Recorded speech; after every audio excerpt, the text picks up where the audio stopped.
Hello, everybody. Welcome back to this series about going over the Pokemon in the game and their strengths and weaknesses. And this time, we are getting on to the Butterfree. Now, Butterfree, the first one that is not an ingredient specialist, we've got a berry specialist here. It's of the dozing type, which is pretty standard for bug types. It still has the ingredient magnet S main skill and a 1.4% trigger rate. With its relatively kind of fast speed, that's a decent trigger rate for a non-skills mon, but skill isn't what we're looking for here. Don't invest your main skill seeds into a Butterfree. I made that mistake early game when I didn't realize just how valuable main skill seeds were. So don't do it. Don't spend your skill seeds on this thing. It's only got a skill trigger rate of 1.4%, which is honestly, it's kind of nice with its speed, but it's also pretty low. Now, it's got a speed of 43 minutes and 20 seconds. That's kind of in the middle of the Kanto starters that we've gone over, but it's pretty fast.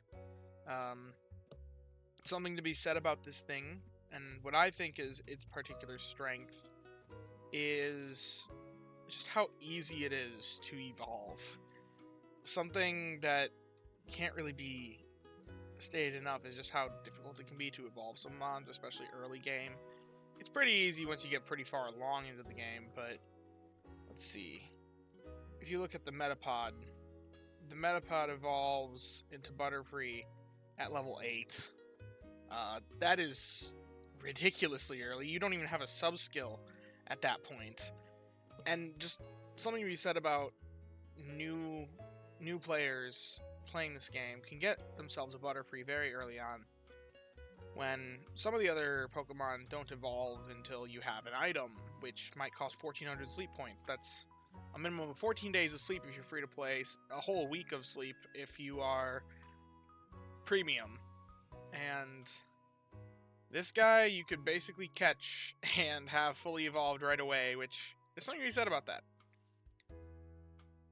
Now, inventory of 21, that's interestingly high for not really caring about inventory. It's a berry specialist. Really only ingredients and skill specialists care about their inventory, so this doesn't really matter, but that's going to be 31 after accounting for evolution, and 39 after accounting for the sleep ribbons if you do sleep with it all the way. I wouldn't recommend taking a Butterfree that high because it currently doesn't have an island. That could be changing here. I don't think the old gold power plant is a place that would get bug berries. Bug, I think, is one of the less likely ones, but it is a possibility, and it could change even months and months down the road if we ever get another island after the old gold power plant. So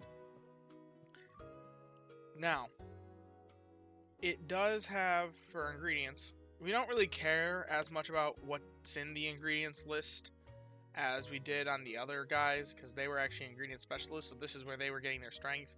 On a berry specialist, you're really just looking for speed.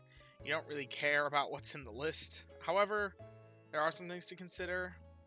If you are running the Butterfree, what type of meals you might be able to make, because I find that these ingredients are sometimes pretty nice for supplementing your ingredient Pokemon. Like, let's say you have well, I guess in my situation, I run Raichu a lot. I've got good Raichus, and one of them has ginger. My Tyranitar doesn't have that much ginger in the list, so being able to run that Raichu alongside the Tyranitar for the ginger just helps a lot. So if you find yourself, like, let's say you have a Venusaur that has honey potato, and you find that you're just barely not making enough honey, then running this guy for the honey might be kind of useful, because it's a berry specialist at base. It really is trying to make the berries, but it's making the honey alongside of it. So the list here is actually very similar to the Venusaur. It's got honey, tomato, and then soybean instead of potato, but it's going to function primarily making just honey or tomato and whatever it gets from its skill. But overall, not too synergistic, but we don't really care because it's a berry specialist. So it is the only bug berry specialist. It outperforms anything else in terms of bug berries, but I don't know why you'd want bug berries unless you have a bug week at Greengrass. So not really too much to say about it. It's kind of weak. Pretty fast, but weak berries, so yeah. It's only at green grass, and that's the case for all of its evolutionary line. And yeah, nothing much else to say.